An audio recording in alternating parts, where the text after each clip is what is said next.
Okay, and give me just a moment here. Popping out the chat. Ba-dooby-dooby. Yabba-dabba-doo-boo-booby-dooby. Da-doo-doo-doo. And there I go. Welcome. And, yes, tonight's broadcast, it's kind of warty. Not a hog warty, though. No copyright. Anyway, if you're not watched before, don't forget like, subscribe, bell icon, the usual chaos, nonsense, weird system stuff. Yeah, and then you keep a photon. I mean, we're talking like, this is well, it yellowed after I had it too long under the UV light. But yeah, I mean, we're talking. Look how sharp the horns are. Oh, you can't because it's not doing the autofocus. Well, anyway, it's good stuff.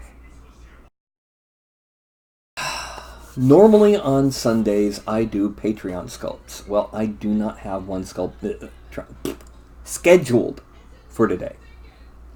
So, instead, tonight I'm going to show off a new technique that I learned that makes it a whole lot easier for doing semi-randomized skin features on critters and monsters and beasties, and in some cases semi-humans, maybe. It's a technique for a perfect example of when to use this technique would be you're making a troll and you want this troll to have sores, boils, and blisters and warts and yes. Would it really be a show if I didn't get ambushed by an over-affectionate black cat? Would it really? Everyone say hello to Carlton. Carlton. Say hello. Say hello to them, not me. Say hello to the camera. Yeah. Anyway. You want this troll to have warts and sores and stuff. And hello, Michael. And you want them to be kind of random direction and size and shape. But you don't really have the time to sculpt each individual of the dozens of skin features like that. So instead, what you do is you use this technique I'm about to show y'all.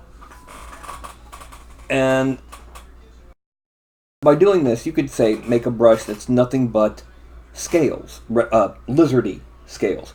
Something that's nothing but spikes, nothing but scutes, which are kind of in between spikes and scales. One for boils and warts, one for open sores, whatever. Now, I must confess, this particular technique pretty much works best with ZBrush. I do not know if there's an equivalent in Blender or Sculptress or Mudbox or the new Maya Sculpting or QBrush or any of the other sculpting apps.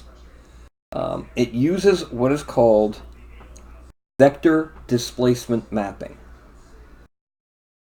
Vector displacement mapping is not normal displacement mapping. Normal displacement mapping is effectively what's called a height map.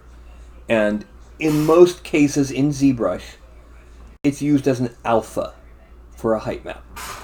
I'm going to pull up an example of one of these height maps. Let's see. Do I have it here? No, it's an... I'm going to pull up the height map that I use for scales. That, right here, is what I use as a height map for making scale mail.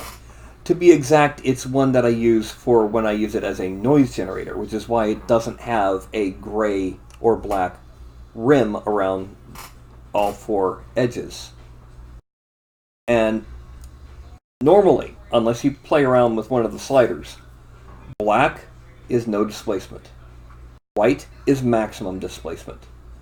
So, as you can see, each of these scales is darkest at the base, kind of, it'd be up in here on this scale that's half cut off by my finger. It's darkest up in here, and it gets lighter and lighter and lighter until the very tip is almost white. This means it sticks out like that. When you look at it from the side, it sticks out like this. You can adjust the center value. At 50%, it behaves like a standard displacement map, which means 50% in, 50% out.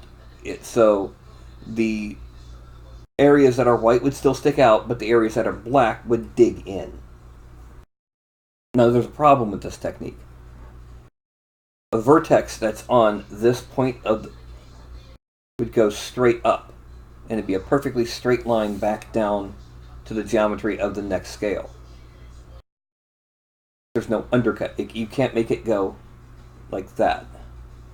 You come up, down, back, and then the next scale. No, you can't do that.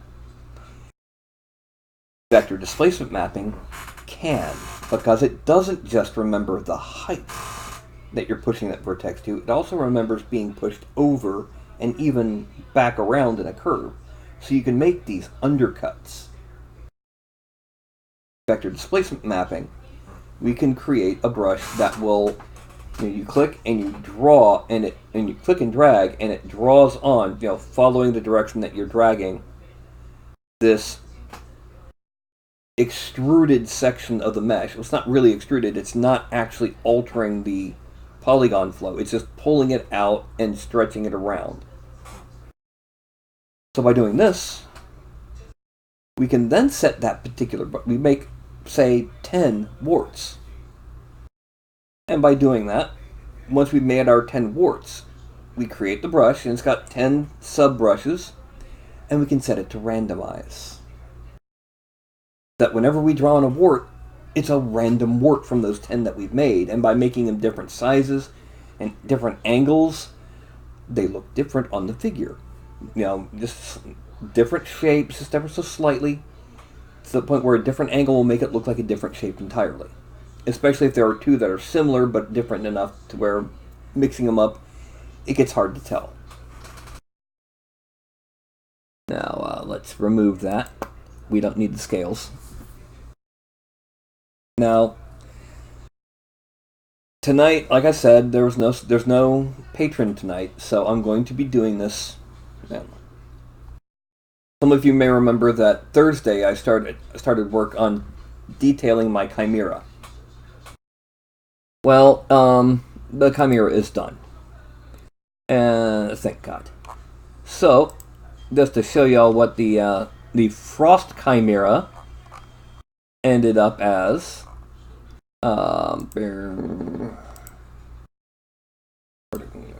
Critters.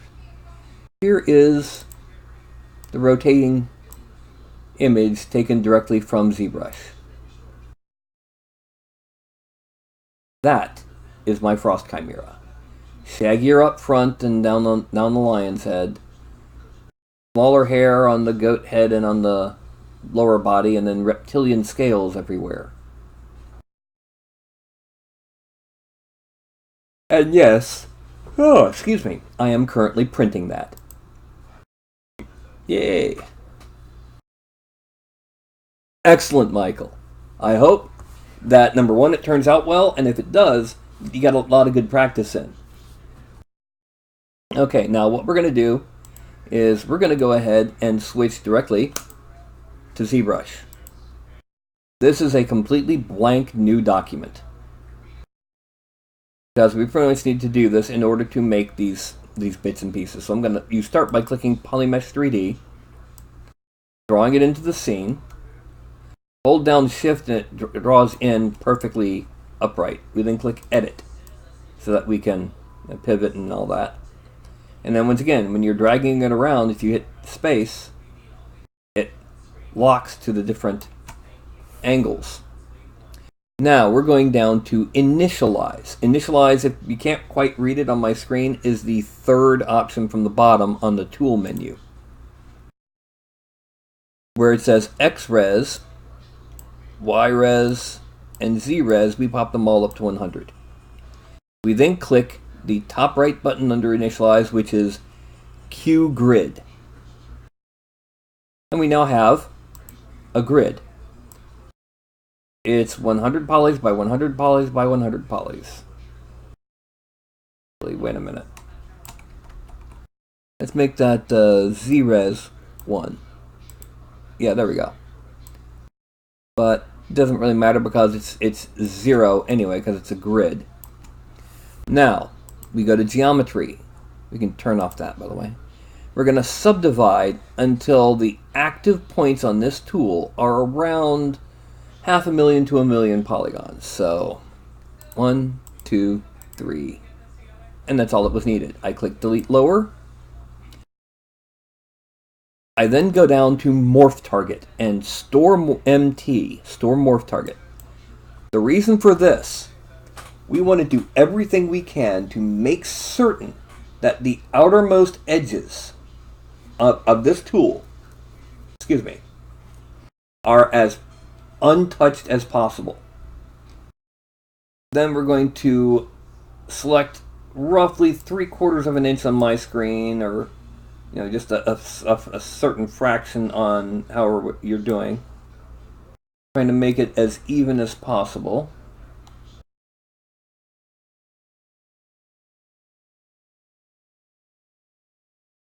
And mask those off. Then we go to masking, and we're going to blur it a lot.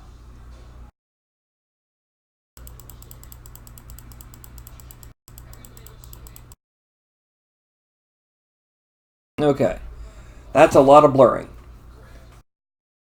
That is our basic subtool that we're going to be sculpting from.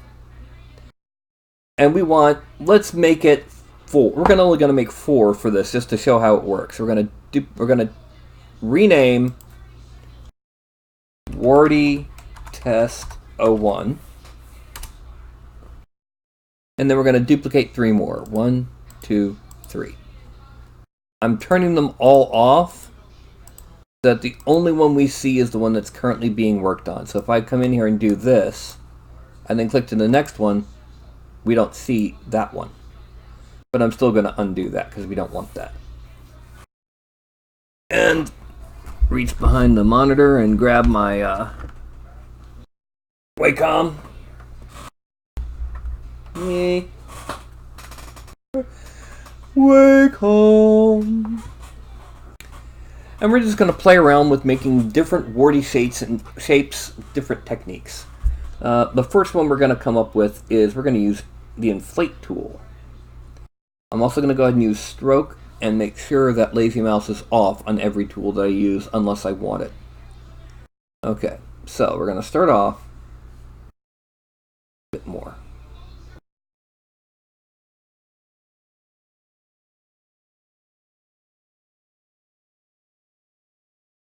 Also, holding shift when you turn to the flat helps keep it perfectly face forward, and that's what we want.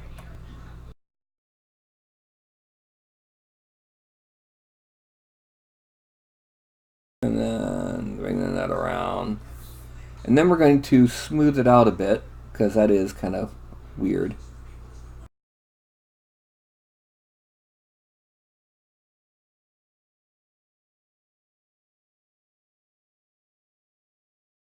Gonna smooth that out because we've got some areas where it's overlapping.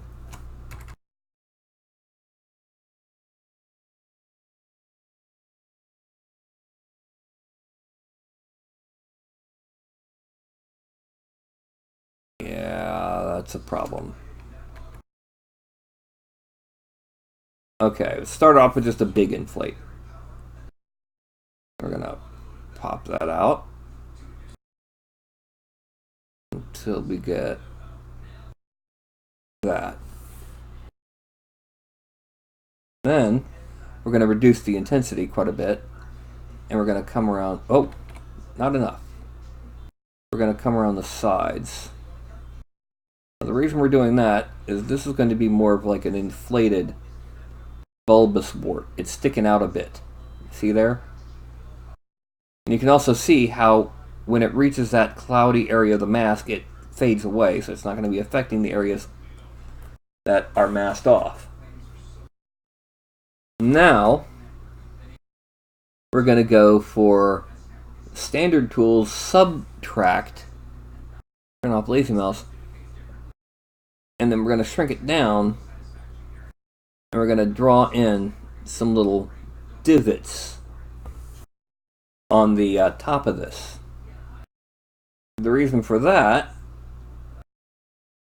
is because this is more of a warty thing. It's got a kind of a cracked, pitted surface.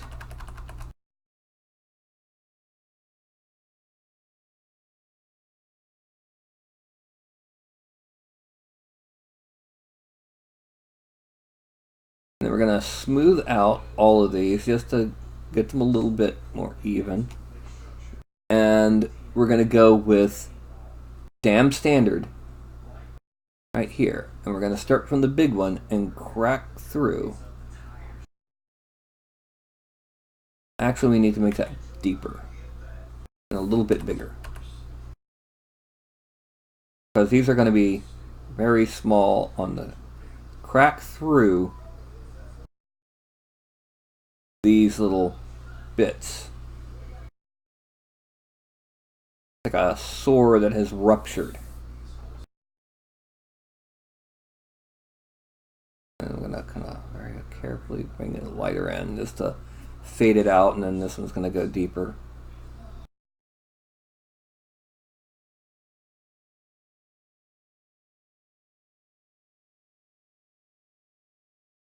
And that's the first one we've made. Now, we turn it to the side, and okay, that's good. We're going to pop it back, and we click and draw to turn off the masking. And move to the second one. This one is going to be just a couple sets of bubbles. So we go back to inflate, and we shrink it down this time. Increase the intensity. We're going to make a bubble here, a little bit bigger. We're going to make a bubble here, and then a bubble here. Actually, no, we don't want to do that with inflate for this, because it causes weirdnesses where they intersect. We're going to start with a bubble here. No, we want the big bubble kind of over here.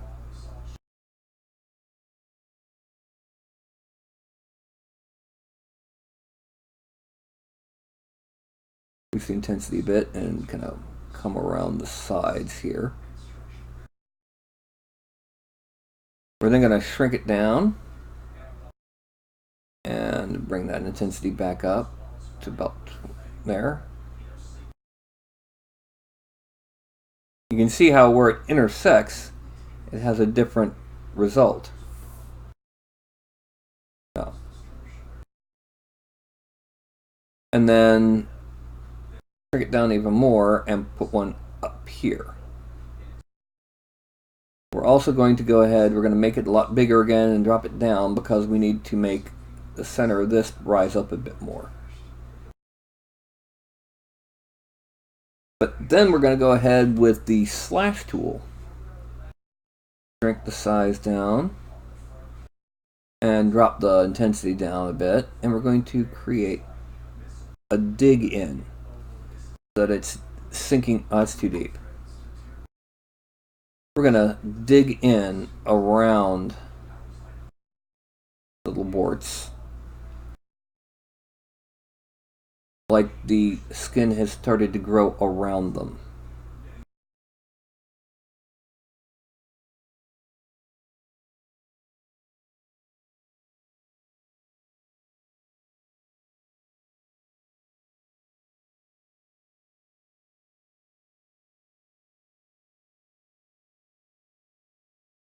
And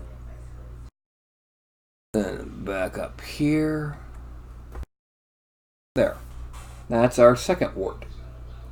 And once again, we draw. Now when we compare the two, They look like totally different kinds of warts or boils. The next one is going to be, I'm going to start off with a really big standard brush and a really low intensity. And that's too big. Let's bring it here.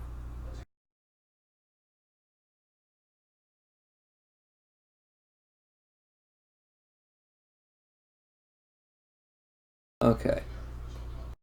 That's a swell. Now we go to sub, make it smaller, and make it a little bit stronger. We kind of bring it in.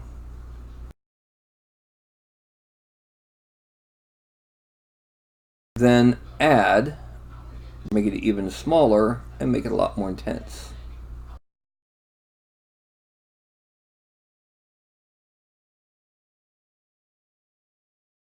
Then I go back to inflate, and I'm going to kind of just carefully. No, too intense.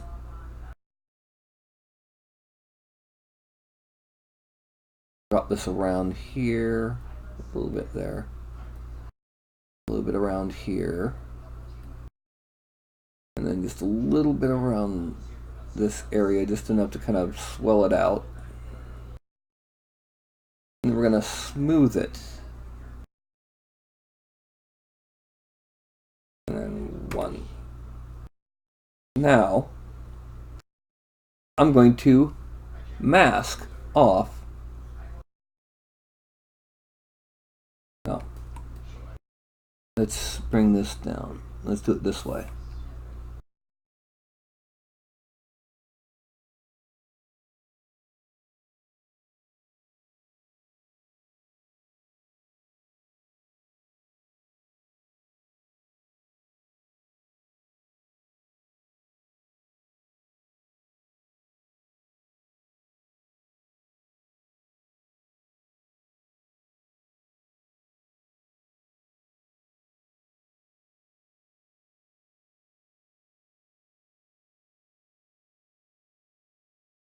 And bring this around. And bring it back to here. And fill that under. This is just to make a more swollen shape. And 1, 2, 3, 4, 5. So we can fill this in easier.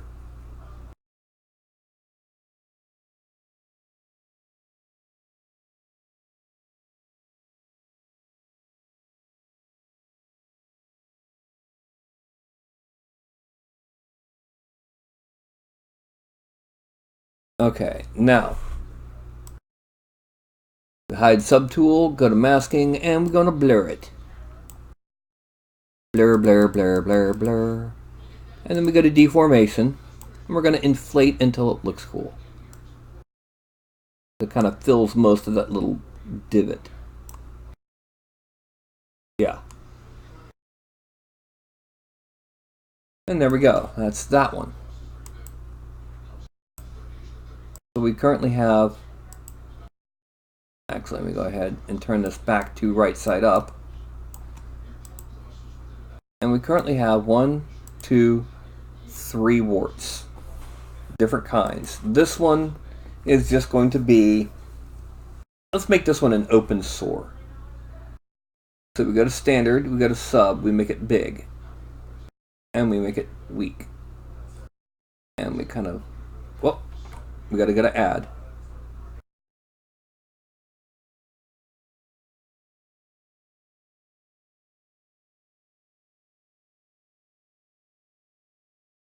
Alright, now.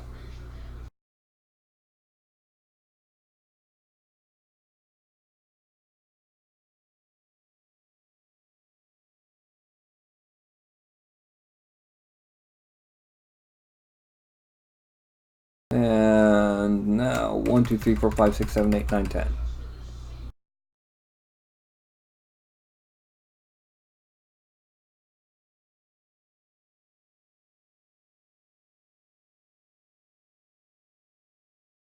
And now we are going to intensity, and what we're going to do is we're going to kind of come around.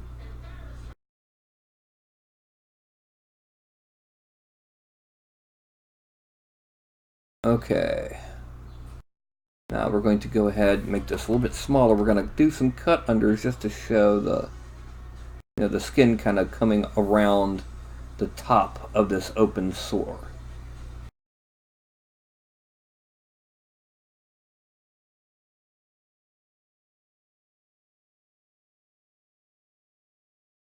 Now these are all oversimplified for the purposes of demonstrating the technique overall. The technique of making these things. Let me make sure I've got this. Okay, no. Okay. Now, we're going to then increase the intensity and decrease the size and make little bubble bits in some areas here. Like it's an area that's being eaten away by something. A little bit bigger for an area down here.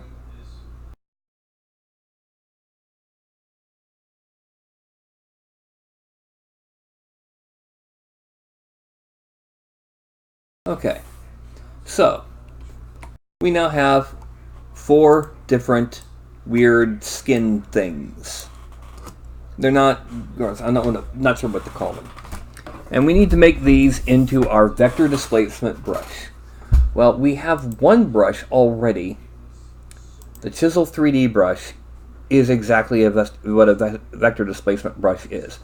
I mean, we now see how it makes a nose out of the geometry of the mesh. It's not inserting a nose, it's taking the existing geometry. This means it's already going to be very smooth. We're going to get Control Z. We don't want a nose on our wart. Warts on the nose, noses not on the wart. Okay, and then this is the brush menu. We go to modifiers. We're going to take multi-mesh select. We're going to leave it where it is. Multi-mesh selector, bring it up to 3. Variations all the way up high. Variation selector mode. 0 means it always uses the same one. 1 means it counts through forward. Not starting with the one it's on, but starting on the very next one. 2 does the same thing, but go backwards. So if we started it backwards, we're right now at nose 01. The first time we put the cursor on and draw, it would go to ear 05. We want 3. Random. Okay, then we go to create, and I might start having sounding like a robot here, because it's going to convert all 4 of those into panels like what you're seeing up here. Create multi-alpha brush. Click. You can do that even if you only have one alpha. Now it'll take a second, and it won't have all of them actually show up here. And you'll know, but if I click up here, I now have my 4 little things. And we go to modifiers. Oh, we're going to have to switch to variations 25, variations select to 3. Variations 25, there's only 4. Anything 4 and above would work for this one. But I sit here and there. It's randomly choosing between these. What the? Yeah, there it goes. Because there's only 4, it has a tendency to repeat. Notice that it hasn't done the... Yeah, there it goes. There's that one.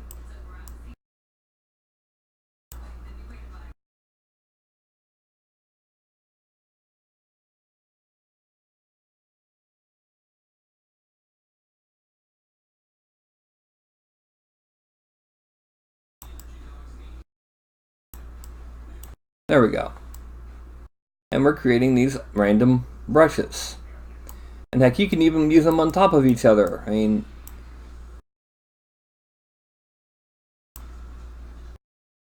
And as you can see, you can rotate because it goes in the direction of the mouse as you drag. Yeah. And not just the not just the diameter, but also the distance out increases as you drag it around like that.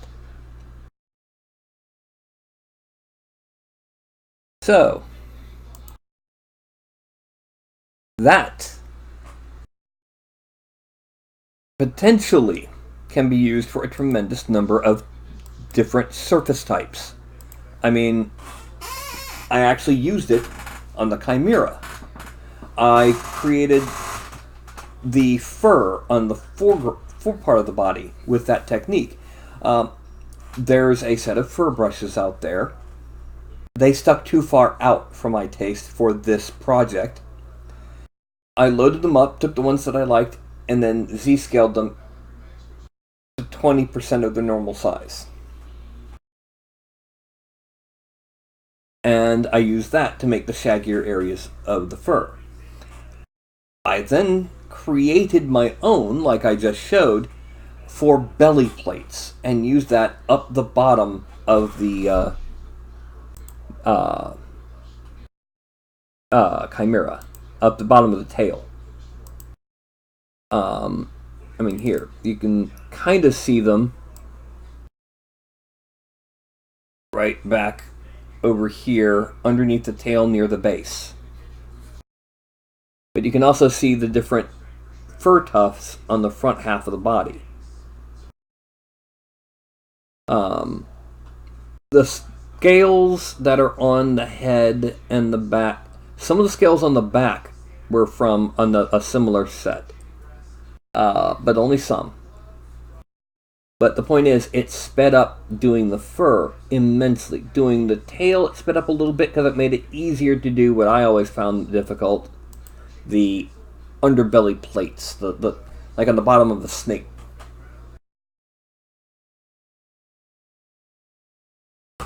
Now, some of you already know this. The reason it's a frost chimera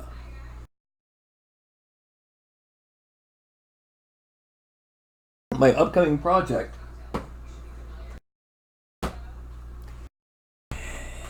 is going to be frozen wastes. Whether it's tundra, Antarctica, mountain peaks, or even just wintertime. It's going to be ice and snow and permafrost, and creatures of the frost, and not you, Carlton. You're not a creature of the frost. Do you mind? Yes. Why are you looking guilty? What have you done? What did you do, Fuzzbutt? Did you do something, Fuzzbutt?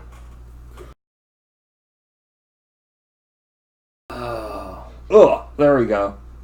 Yeah, there we go. That's a kid. Anyway, frost giants. Tundra orcs.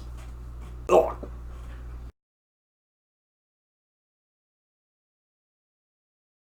Furry worms. A furry worm. Yes.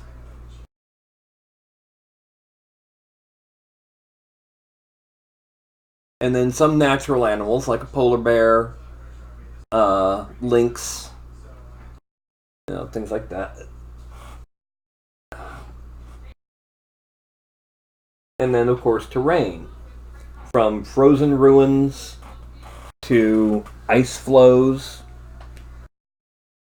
in the water, to the entrance to an ice cave.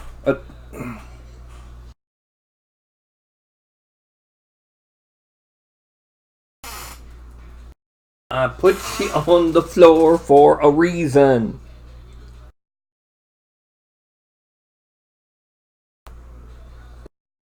Get on, little buddy. Anyway, a whole lot of stuff for ice and winter and cold, and yeah. Just the thing to keep you cool in the middle of the summer.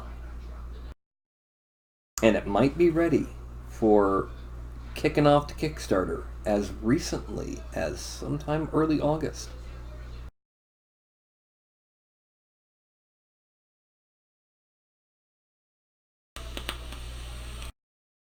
Anyway,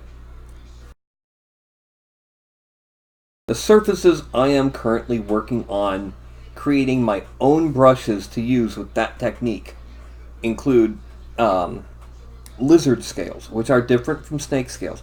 Lizard scales are nodules that butt up against each other, like that, like how I did the scales on the head of the chimera. Snake scales and fish scales overlap, you know, and that's a slightly it wouldn't necessarily be great for that one, that style.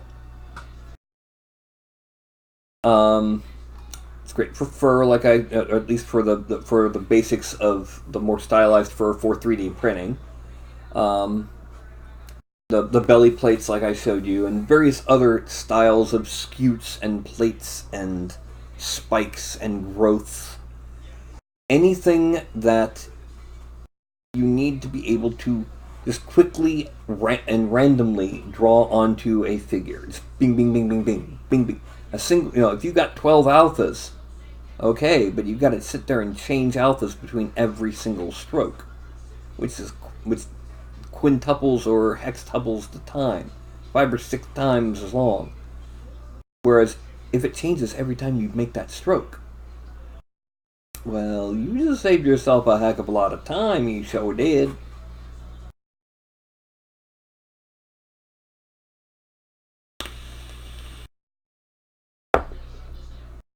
Anyway.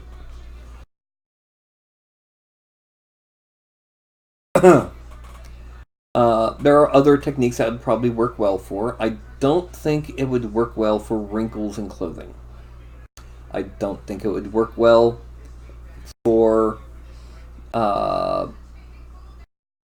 because it's directly pulling from the mesh. I don't think it would work well for adding ornaments to a belt or for pulling out things off of an already irregular surface like chainmail. Such a situation, an insert mesh brush, which you've seen me do to make the belt things and the back things, would be a better option. It would not be good for human head hair. Maybe for like this little bit of hair, but yeah, but no, not for the average long-haired hippie. Long-haired hippie people need not apply. Anyway, anything where you'd have a randomly deposited organic or even just otherwise random surface detail. Heck, you could make a mech and have several different types of nuts and bolts and vents and panels and nodules and just draw them randomly and pull them and extrude them out onto the surface of this robot and add some serious detail. A starship, even better. You create your starship, you give it just some basic paneling, and then in areas between the panels you add in random greebles and nurnies, you add in, down the side you have just this mass of greebling like you see on the Star Destroyer or on the sides of the Millennium Falcon.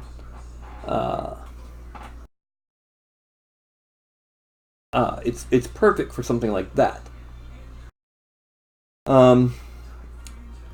Now, having said that, and having mentioned that an insert mesh brush is easier for something on an already irregular surface, yes, you can set an insert mesh brush to be random, just like I set that brush to be random. It just has different effects. With the insert mesh brush, what you've inserted, number one, isn't going to be the same polygon density as what you're drawing it on. And number two, once you've drawn it on, bam, it's not masked and everything else is. And then you want to be able to go ahead and modify its polygon density separately, you really should go ahead and then immediately, split, detach, unmask points, and then draw the next one, split, unmatched points. So again, it might not be ideal. This is just something real quick. Bang, bang, bang, bang, bang, bang, bang, bang, bang, bang, bang, bang, bang, bang. And you filled the surface with random orientation because you were drawing in different directions, random size because you weren't always drawing to the same length, random shaped surface details. So yeah, it's an excellent tool, especially for giving surface detail to critters. Now, I've seen people make an arm that sticks out, and different poses for this arm. To make like a Hecaton Kyrie with hundreds of arms sticking out from a tubular torso, and in the center is this like eyeball. Blah.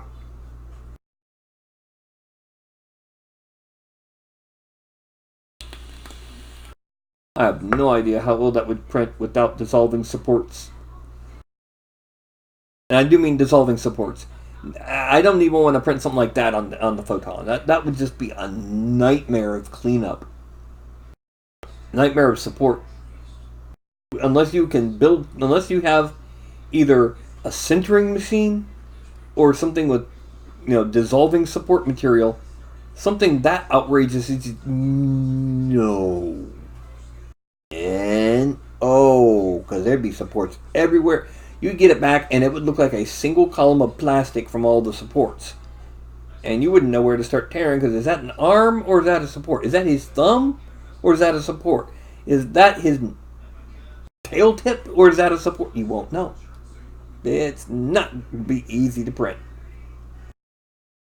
I'll be honest, that Chimera probably might not be the easiest thing to print, but printing it right now on my resin printer, I just hollowed it out, put a hole near the belly and a hole in front of one of the paws, and yeah, and then it'll be done in about, say, 3.5 hours. Yeah, I started it much earlier today. Now, from what you've seen and what you've heard me describe, do you have any questions about that technique?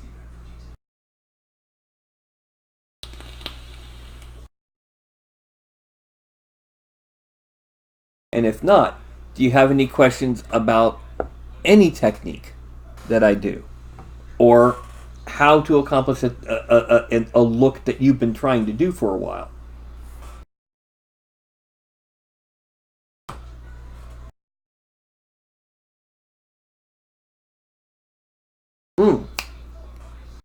Forgot something. I wasn't going to do it to this because I don't want to. Let me go ahead and pop back over to... Okay. What we would do from here normally, it was we'd go to Save As, and then we'd navigate to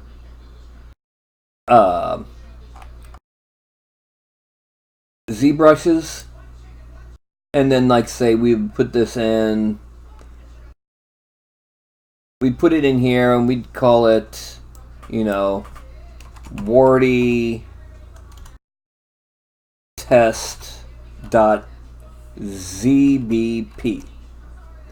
We would click save normally, but I'm clicking cancel.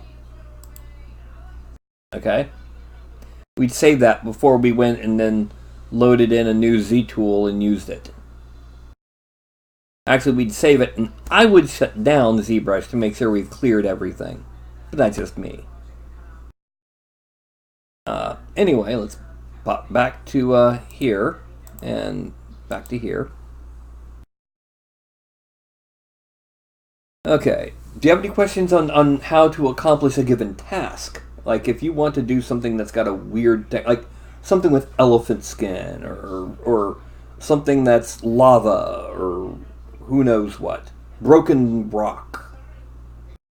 Just any questions about any surface you want to simulate.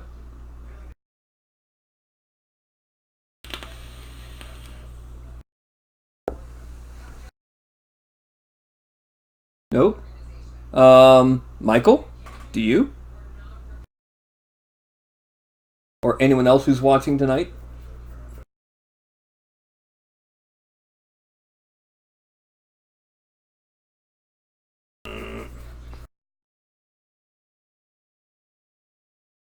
Between this technique, rope. Oh, rope. I thought you said nope. Rope, the best way to handle rope is with what's called an insert mesh brush. Insert multi-mesh brush.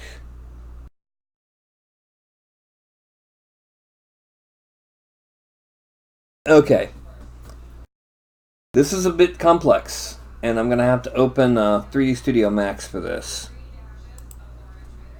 Okay.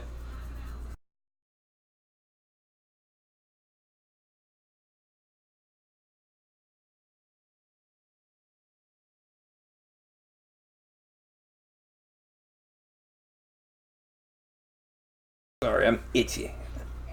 There we go. I got a bit too much sun yesterday walking to lunch. Yesterday I spent the day at a local anime con. It felt too regimented. It didn't feel as organic as most cons I've been to. I mean, you couldn't jump into a panel. Anyway. So here we are. Alright, the first thing we're going to do. We are going to take and we're going to create a cylinder. Okay?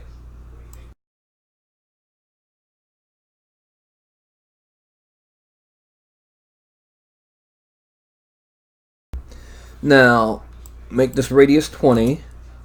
Height, let's see. 240. And then I'm going to click this button to zoom out. We're going to take the cap segments to 2, just because we always do. Now the height segments, or the sides, we're going to make it 16. And we're going to move it to 0, 0, 0. 0x, 0y, 0z. Okay. Now,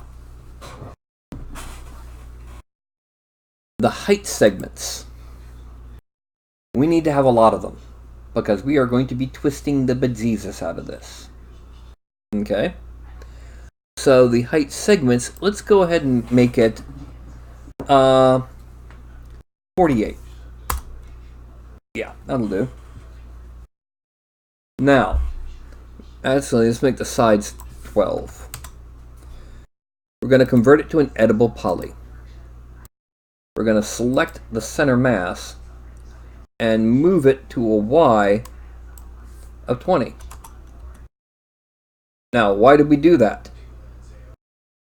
Because now the center is off center.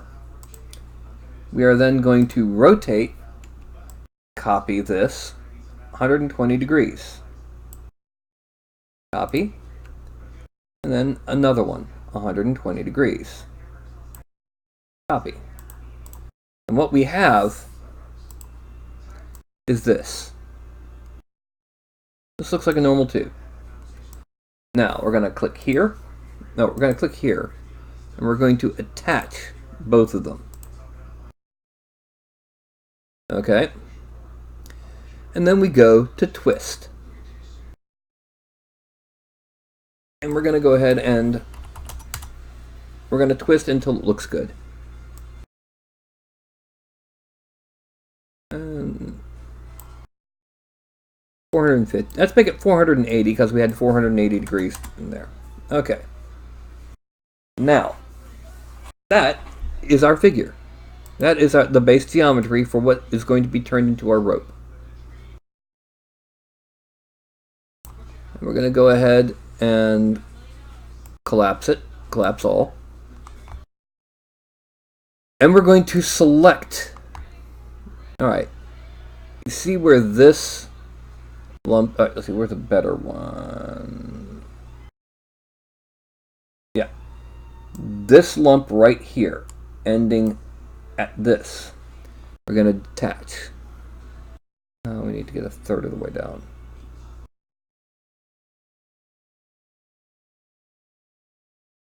Alright, we're going to select there. No, better yet, let's select to there.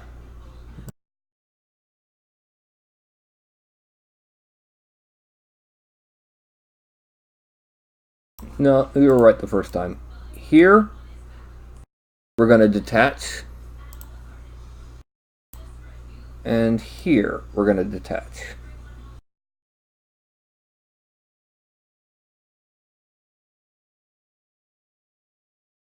And then here, we're going to delete. Because we made this too big.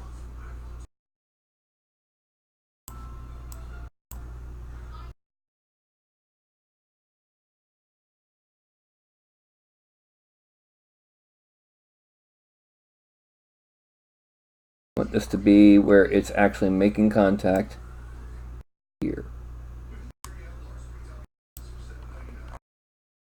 We're going to select this and attach the new one. Attach this end. We're then going to go ahead and select those edges, and we're going to weld those points.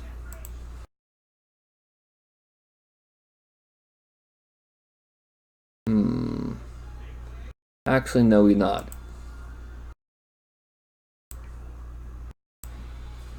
Because of issues with its connection. We're going to hide these. And then we're going to weld these. That's 24 becomes 12. Unhide all. Hide selected. Then we're going to click this one and this one. We're going to hide that. And we're going to select there. 24, weld 12. Unhide all. Hide those two. Oh, wrong one. That's what I need. Here. And weld. Okay, now unhide all. And we're going to go ahead and detach this again. We did that to make sure that the vertexes were welded together. Detach. Okay. Now, that is a 3-part mesh. The bottom edge has a cap there, top one has a cap there, the middle one has no caps. And you can basically lay them on top of each other. Right now, this is making a grand total. If I followed this particular strand around, it would come to 300 just past 360. It'd from there, it would come up this way,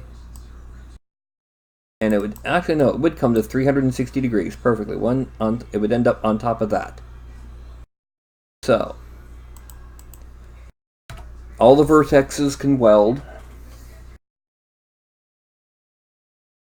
Now,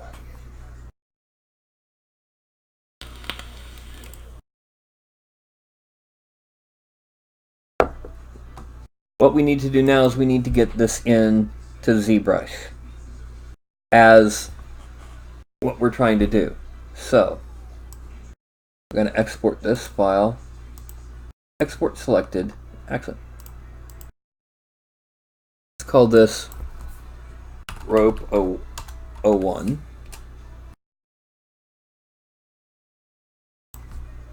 Rope 02.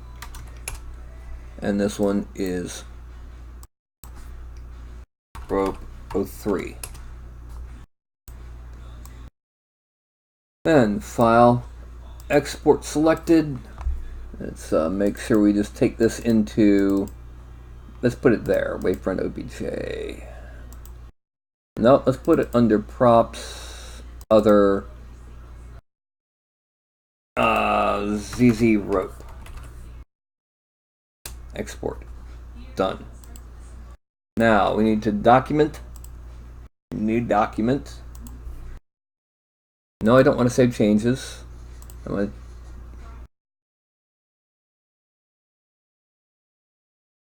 Uh, Actually, hold on just a second here. Let me go ahead and just restart ZBrush. It'll be faster than doing all the resetting I have to do.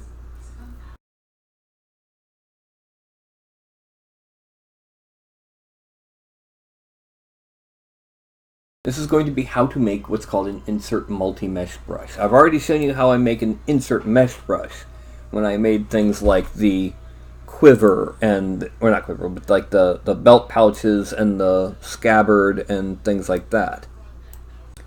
Okay, so now let's go ahead and, hey, I did it right that time. Way to go, left-handed snapping. I'm going to import.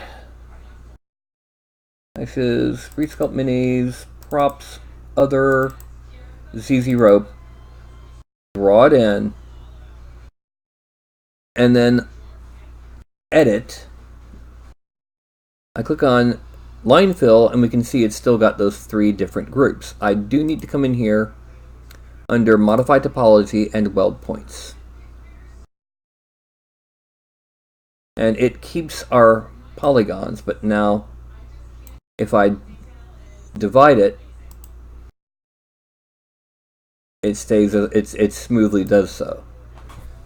Undo that, and let's turn this off. And then my brain hits a brain fart as I'm trying to remember what the next step is. I do know that I need to go ahead, just for the sake of, and I'm going to load in an existing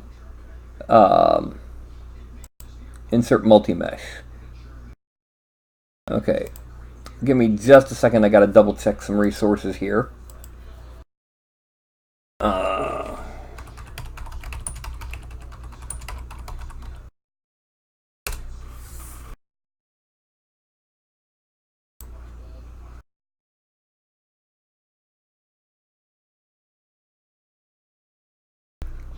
Okay.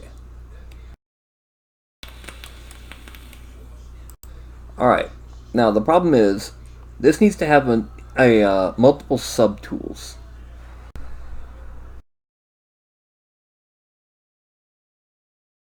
Okay.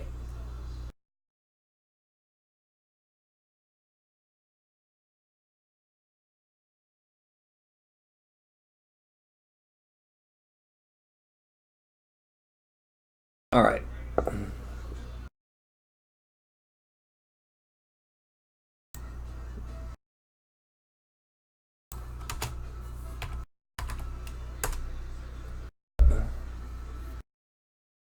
Insert mesh curve brush.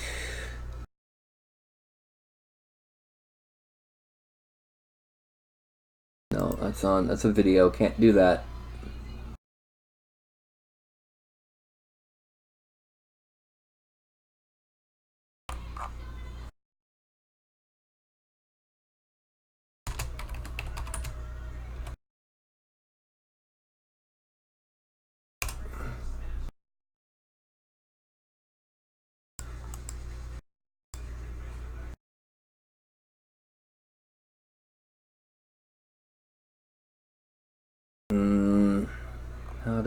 How do I run? No, that's...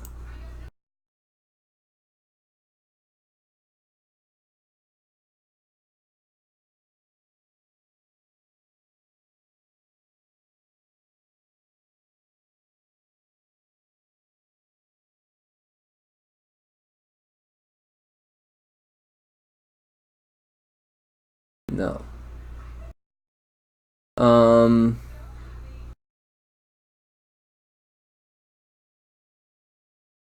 No, that's video tutorials. I don't want video tutorial.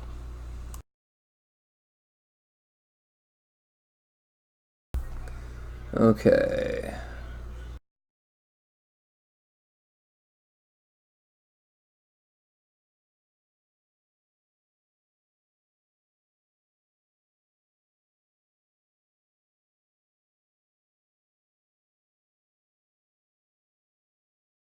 All right, my brain has like shut down with I've forgotten how to do the curve mesh. Let me go ahead and just see if I can remember. All right, we use a shift to snap it forward.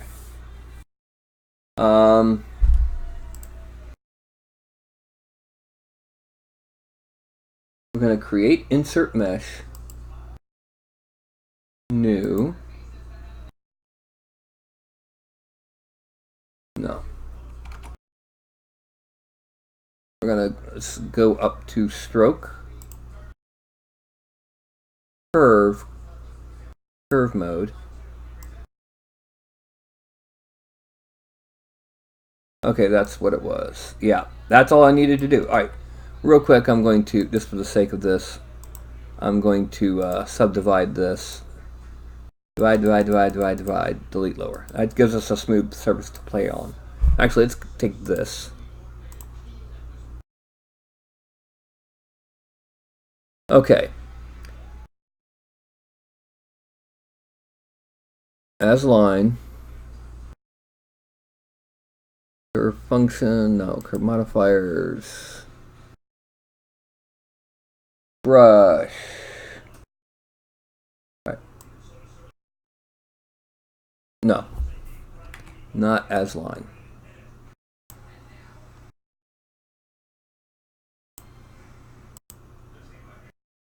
Bend curve, snap curve to surface. Look at it.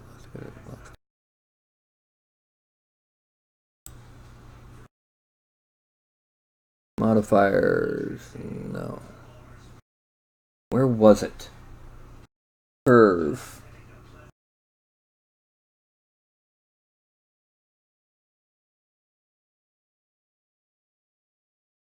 Smooth brush modifiers, that's what it was.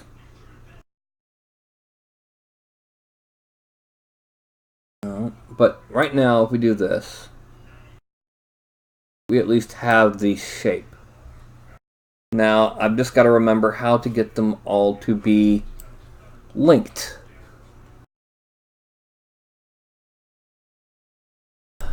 Curve.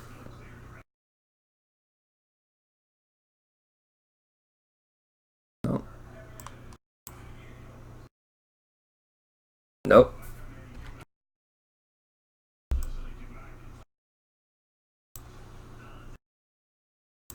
Now it's elastic edit mode. Lock start, lock in. Curve functions, no. Curve modifiers.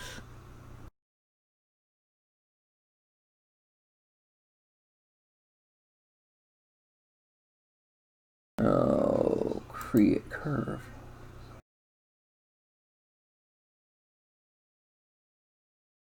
Where was it? Samples.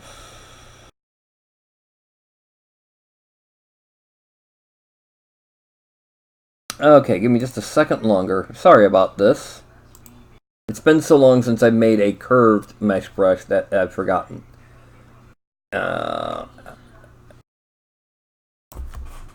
Building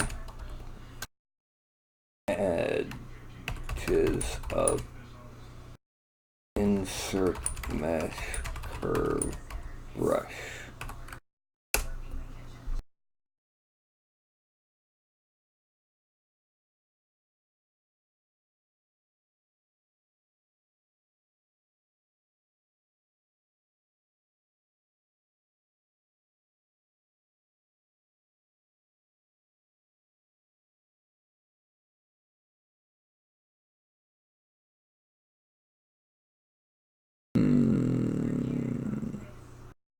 No, this doesn't tell me anything.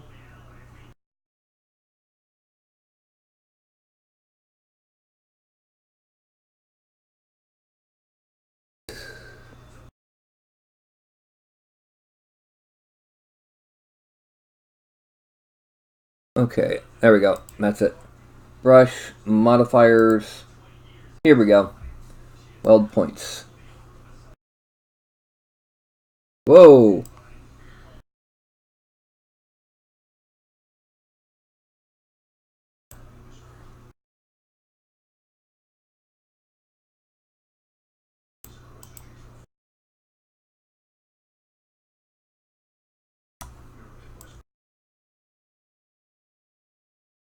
No, it didn't. Enable tripartite curve mode. Weld curve points. Stretch to fit curve step. Okay. Nope. Oh, I see what it is. There's just simply an area where it's not welding. That was an imperfection in the brush that I had made.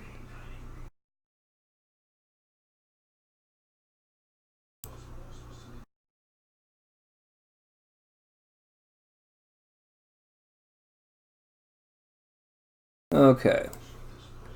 Basically, you got to be more careful. As you can see, some of these are welding, some of them are not.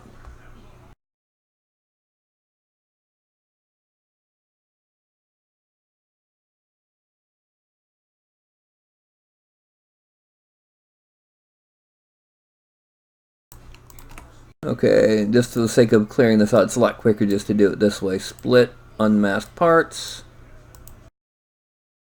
and delete that. Okay.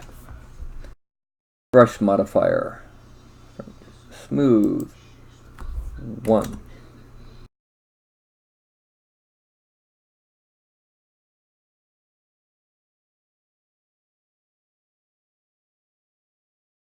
Alright, give me just a second here. Curve press 1, max band on 45, constant tilt.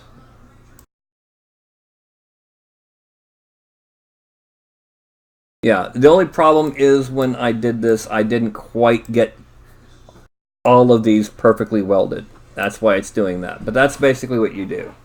There's websites out there I'll be putting links to in... Really?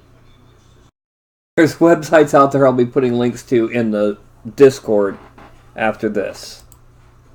But that's basically how you would make any kind... Oh yeah, I didn't show you. Yeah. Sorry, I forgot to change back. I know. This is the end result with a hastily made rope. As you can see, there's areas I screwed up with the connection. But, yeah. Can I set you back down on the floor, furball? Ow! Let go. Really? Squitchy, squitchy, squitchy.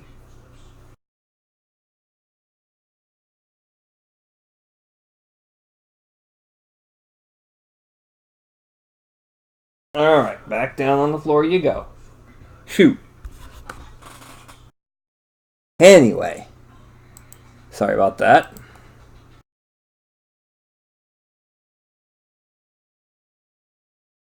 Now, that's basically how you would make any kind of anything like that.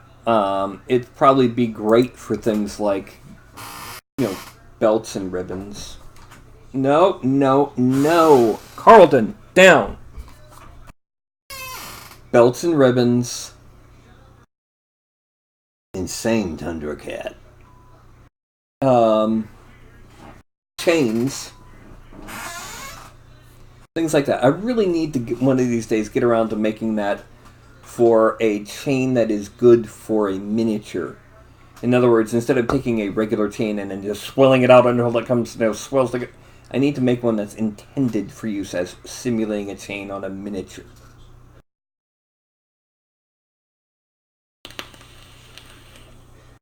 Anyway. Go ahead and get some soda real quick. Oh, great.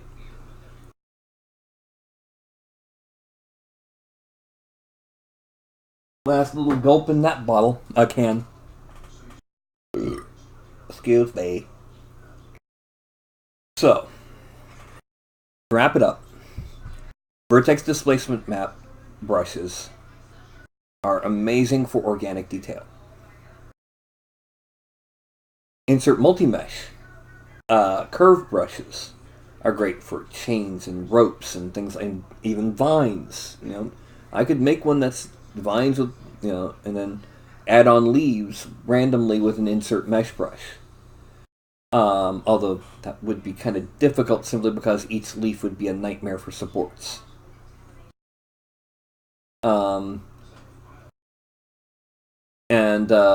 Then you've got your regular insert mesh brushes for things like, the pouches on the belt, extra little bits and bobs of gear that some people might have, or even decorative parts like gemstones and other matters.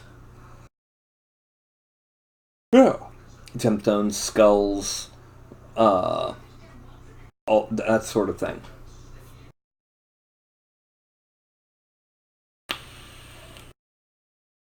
Now, the sad thing is, those are all ZBrush tools. I do not know if or how to replicate those effects in Sculptress, Mudbox, Blender, CubeBrush, or any of the other sculpting apps. Sorry. So, now that it is 9 o'clock, or 9:09, anything else anybody would like to see, or hear, or learn about? Any technique, any procedure? I will say that some of them, like creating the insert mesh curve, I haven't done in so long I've forgotten a lot of it. That's a problem with something as complex as ZBrush. If you're not constantly doing it, you forget. Okay, you're good, Mark. And Michael, don't worry. Everyone starts there. Did you know that Mia Bensian, who's creating some amazing work right now, has only been sculpting for a year? How did she get so good so quick? She sculpted all the time. She watched as many videos as she could. She read as many tutorials as she could. She learned as many techniques as she could. And that's how, and by constant effort, is how she got that good. Yeah, she might have some inborn talent, but I've been doing 3D for just over 20 years now.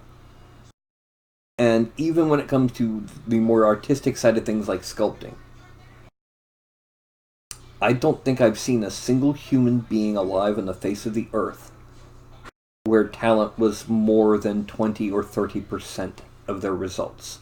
Everything else is hard work and learning how to get what's in the head onto the screen. And that is the key, because people can picture in their heads amazing things. It's getting it onto that screen. I mean, there's people like, let's say Neil Gaiman. That mind of his, the images he can concoct, he can put onto the paper with words and elegance and power and precision. But if you hand him a drawing brush or a Wacom stylus and he'd be like, stick figure? He's got these worlds. He puts them into your minds with text. Or with the script to a comic or show. People like George Lucas do it with movies by getting other people to say the words in his head, getting other people to put the images into physical reality. But they have to go through him and his vision first. And I'm only taking the first trilogy here. Bear with me on that. Just let the other bits. Yeah, that's what happens when there's no filter. That's why even the best writers have an editor. And what happens when you don't? You get episodes 1 and 2. Anyway, okay, it's almost quarter after. I really don't have much else today, except next week there will be 2 patron sculpts. 2. One at 1, one at 8. I know I've pretty much pulled the 1 o'clock show for most weeks, but we've got 2 new patrons who are really eager, so we've got both slots full next Sunday. This Tuesday is my 200th episode of this show. 200. It hasn't even been a year and a half. I started in like April, May, June, July. A year and a quarter.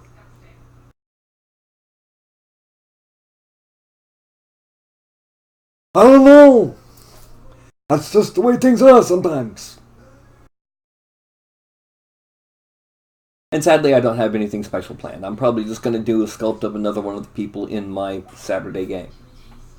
Not sure who yet. They seem to be rather reticent to actually show up. Just simply because most of them are like, you want me to do what? Talk in the chat while watching? I don't know. Maybe, kind of, sort of, almost. I don't know. Also, I kind of screwed up the scaling on Nowhere.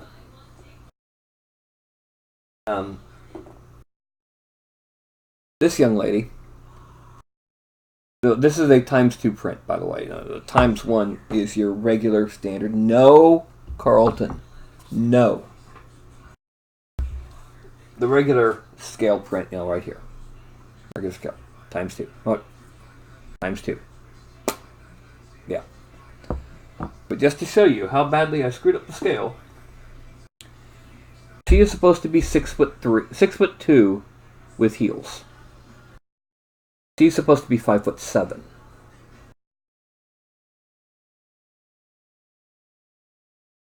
Yeah, that doesn't look like 5'7". That looks like 5 foot. So I increased the scale to about there, about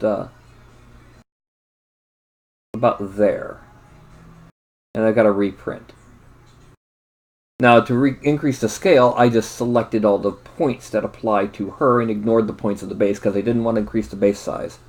The end result is that this part of the staff has a lot of long, thin, irregularly shaped polygons. By scaling those points, it actually gave me an unusual, almost wood grain look. It made it look a little bit more natural. And yes, the flowers around the base of the rose actually did come out nicely on both this and the regular scale version. Although in the regular scale version, this thumb was so small it would snap in a breeze, and these points could kill somebody. Anyway, given that it's 9:15, I'm going to go ahead. I'm going to do my usual, stick my hand up here and count down from 5 to 1. When I get to 1, I'm going to say something goofy and then go, and then that'll be all she wrote. When I see the finger go to and stuff like that, then I get the clicky and the stuff and I shut it down into the bye-bye until a Tuesday. Okay? Okay. It's a Tuesday because that's when the fun stuff will happen. I'm doing a crazy person. I don't know who. I might be doing the Dragon Baron. I might be doing a teddy bear for all I knew. I'm not sure. I might be doing a hipper. With the big nozzles and the eye and the monocle and the going, I say, chap with the big gun and the belly and the purple skin and the hippo. That's it, not hipper, hippo. GIF. Anyway, so that's going to be a feather, a 4, a 3, a 2, and a 1. And the feather, a 3, a 2, a 1, and the Sonia and his tutor. That is somewhat different. Good night.